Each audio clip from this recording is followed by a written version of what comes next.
একটু নিতে চলে এসেছিলাম দেশি মোরগ। দেখো কত বড় বড়, প্রায় 2-2.5 কেজি ওজনের এক একটা। আর এখানে ছিল ছোট ছোটগুলো মুরগি। আর এই দেখো আমরা বললাম যে আমাদের বেশি বড় লাগবে না, তো ওই কালোটা, আমার না কালোটা বিশেষ একটা পছন্দ হচ্ছিল না, প্যাংলা কাটি লাগছিল। তো তাই জন্য ভাবছিলাম যে আর একটুখানি বড় হোক, তো ওইটা নিলাম, এই যে হলুদটা, ওই আগের হলুদটা, এটা না কিন্তু। আর এটা দেখো কত বড়, প্রায় 3-4 কেজি হবে। আর ওইখানে দেখো একটুখানি মাছ বিক্রি হচ্ছিল, যেহেতু মা মাছ মানে দেশি মোরগ খায় না, তাই জন্য মায়ের জন্য একটুখানি মাছ নিচ্ছিলাম।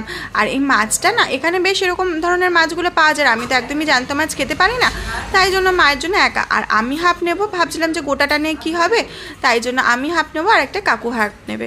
তো এখানে দেখো কীভাবে, কী সুন্দরভাবে আমাদের বাংলার থেকে এখানে মাছ একদম পরিষ্কার করে কেটে দেয়। কেন বলো তো, আমাদের বাংলায় মাছ ছাড়ানোর পরেও প্রায় আঁশ থাকে, কিন্তু এখানে কিন্তু কোনো রকমের কোনো আঁশ থাকে না, খুব সুন্দর করে পরিষ্কার করে দেয়। তারপর আর কি দেখো, আমি বললাম যে কাকু বেশি ছোট করবে না, মিডিয়াম পিস করবে, যেহেতু ওই কাকুটাও নেবে, বললো হ্যাঁ হ্যাঁ মিডিয়াম পিস, বেশি ছোট না। তো এই জন্য এরকমভাবে কেটে দিচ্ছে। তো এখানে একটুখানি মাছটা ওজন ছিল 700 গ্রাম, মানে ওই 200 টাকা কেজি, 140 টাকা হয়েছিল, তো 70-70 ভাগ হয়ে গেল। আমি এখানে বললাম যে কাকু লেজাটা মানে হাফ করে কেটে দিতে, বাট ওরা না অতটা বোঝে না, তো দেখো এরকমভাবে কেটে দিলাম, মাথাটা অর্ধেক করে। আরে দেখো কেমন সুন্দর, বললাম না যে আঁশ থাকে না, ওরা না জানে যে কোথায় আঁশ থাকে, আমাদের বাংলার মতন না যে ওই ছাড়া বেড়া করে ছাড়ানো দিয়ে দিল আর কি হয়ে গেল।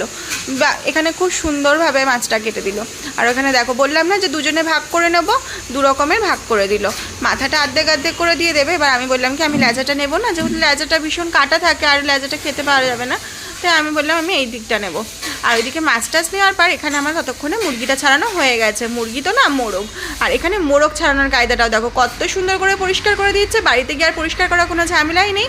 তো এখানে দেখো কি সুন্দর করে পরিষ্কার করে দিল। আর আমি বললাম যে বেশি বড়, মানে যেহেতু দেশি মোরগ, মানে বেশি বড় করলে তো সেদ্ধ হবে না, তাই বললাম যে ছোট ছোট পিসেস করে দিতে।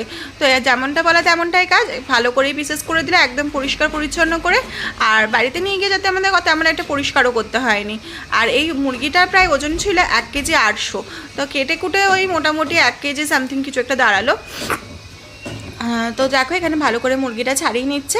এইটা আজকে একটুখানি কষা কষা করে, মানে আমি তো একটু করে কষা খেতে ভালোবাসি, আর একটু পাতলা করে দেশি মোরগের ঝোল আর ভাত, উফ সেই লাগবে কিন্তু, বলো কি বলো।